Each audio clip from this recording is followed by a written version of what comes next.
We've officially made it to the end of 2022, so let's talk about my favorite movies of this past year.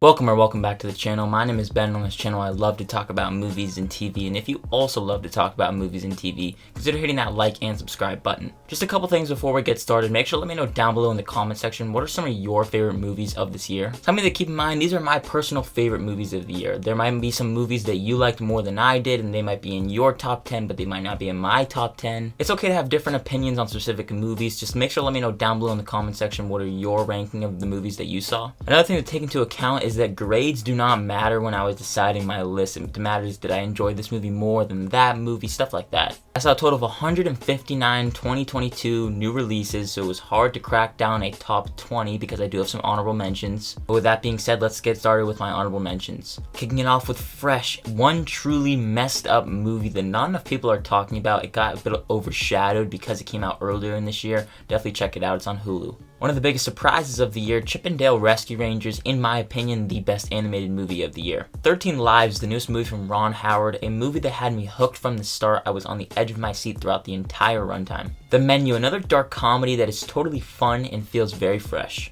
Black Panther: Wakanda Forever, a fitting tribute to the legacy of Chadwick Boseman and a fitting ending to Phase 4. Stutz, Jonah Hill's sophomore directorial effort, incredibly insightful and moving, a very cathartic experience. Bros, arguably the funniest movie of the year, one of the best rom-coms in recent memory. Prey, a movie that has no right to be as good as it was. It should have gone to theaters. The Outfit, an absolutely terrific, suspenseful thriller that caught me really off guard. And finally, The Black Phone, which is an excellent horror thriller. But with that done, let's get into the top 10. Coming in at number 10, the highly anticipated movie from James Cameron that took nearly 13 years to finally come out, Avatar: The Way of Water. If I'm being completely honest with you, I wasn't really looking forward to this movie as much as other people, because I'm not the biggest fan of the first movie. I think it's a pretty overrated movie. But damn, was Avatar: The Way of Water a true return to form for James Cameron and the definition of an action blockbuster. Cameron directs this movie masterfully. He really just knows how to do sequels. The phenomenal action sequences are some of my favorite of the entire year. I was completely sucked in, especially seeing this in IMAX 3D.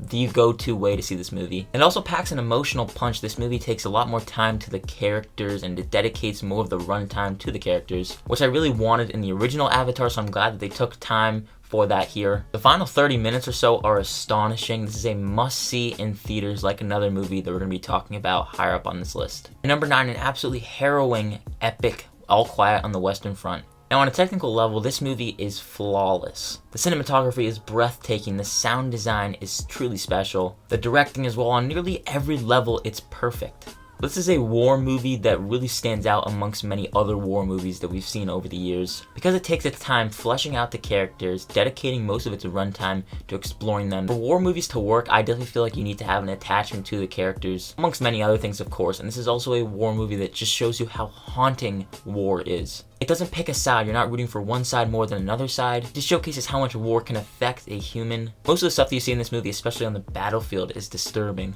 A little too long and not the easiest watch, but probably my pick for best foreign language film if it gets nominated to the Academy Awards. And number 8, yet another horror movie, Smile. I still believe this is the best horror movie of the year. Rarely was I ever not on the edge of my seat. This movie was the movie that scared me the most of all the movies probably on this list. It just does a terrific job right out of the gate of creating a creepy atmosphere. Sosie Bacon, daughter of Kevin Bacon, delivers a powerhouse lead performance. The movie is of course filled with scary imagery. I mean, how can you not be scared at someone just standing at you and smiling? I'm also really just glad that Paramount took a look at this movie, because they originally were going to just put this straight on streaming, but they took a look at it, they decided this is too good for streaming, we're going to put it to theaters, and I'm so glad they did that. Number 7, a movie that probably a lot of you saw in 2021, but it technically is a 2022 release, The Worst Person in the World. Had I have seen this movie last year, it would have gone on my 2021 list, but since it did start with a limited release this year and then open wide, I'm counting for this list, and this is one that definitely hit hard.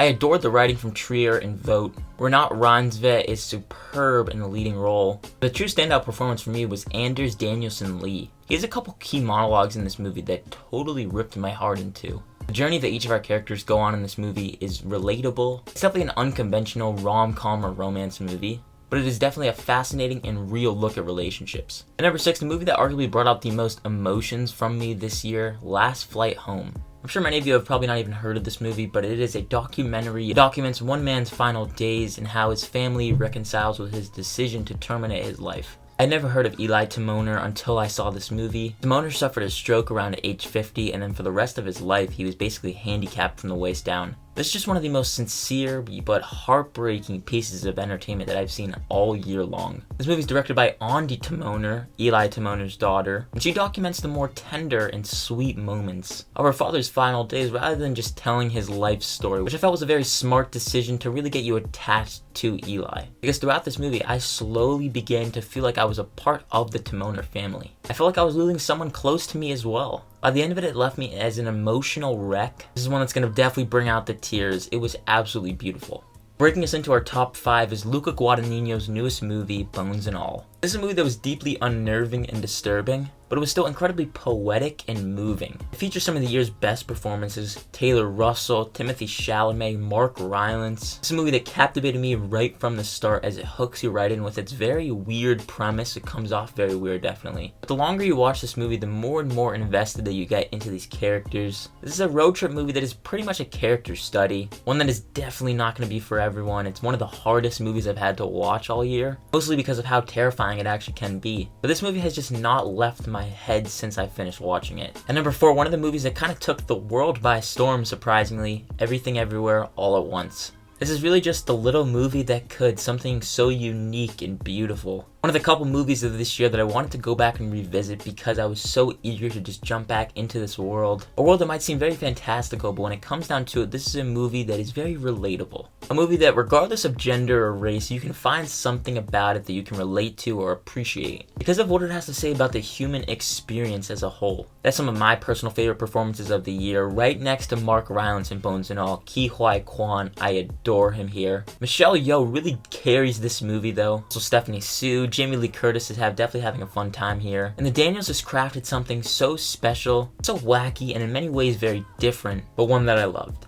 Now, trying to form my top 5 for the year was a very tricky experience, but forming my top 3, even harder. I love all these movies in so many different ways, but if I could make it a tie for the top 3, I really would. Coming in at number 3, Cha Cha Real Smooth. This is a movie that I saw all the way back in January, and it has not left me since. It premiered at Sundance. It was a movie that I wasn't even looking forward to, but on a whim I decided to watch it. To say that it absolutely blew me away is an understatement. Cooper Raiff is a tour de force. I was in awe of the movie that he was able to craft here. I know I've been saying that a lot of these movies have been relatable, but this movie felt very relatable. You get attached to all the characters and the performances. It's impeccably charming and witty. The relationships formed here, and especially the writing, is so goddamn heartwarming. To put it simply, it was just one of those movies that filled me with such joy. Don't get me wrong though, by the end of it, I was a mess. Because of the number of good movies that there were from 2022, this is a movie that's going to go overlooked by the Academy especially, which I know we shouldn't just measure how good a movie is based off of the award it gets, but Dakota Johnson should easily be in the running for Best Actress, and Cooper Raiff needs some more recognition for what he created here.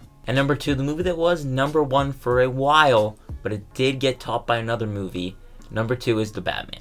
For me, as a fan of the character of Batman, this is the Batman movie that had everything I ever wanted and I ever really needed. Plus so much more. It's arguably the best Batman movie. It may not be my personal favorite movie with the character in it that does go to The Dark Knight, but this is the movie that probably has the best depiction of the character that is Bruce Wayne and the Batman. There's one part thriller, one part action spectacle. Plus you get the crime drama aspects sprinkled in throughout there. There's so many things to love about it, and I raved about it in my review. I underestimated what Robert Pattinson could do in the role, and Matt Reeves crafted such a great detective story. Because when it comes down to it, that's what the movie The Batman really is. But coming in first place, the movie that I was not excited for one bit, Top Gun Maverick. I know, you're probably going to see a lot of people calling this their favorite movie of the year. Might be a cliche answer, but it is just that good. To put it simply, this movie is the reason why you go to a theater to go experience movies, especially on the biggest screen possible. If you would have told me this time last year that Top Gun Maverick was going to be my favorite movie of 2022, I would have called you crazy.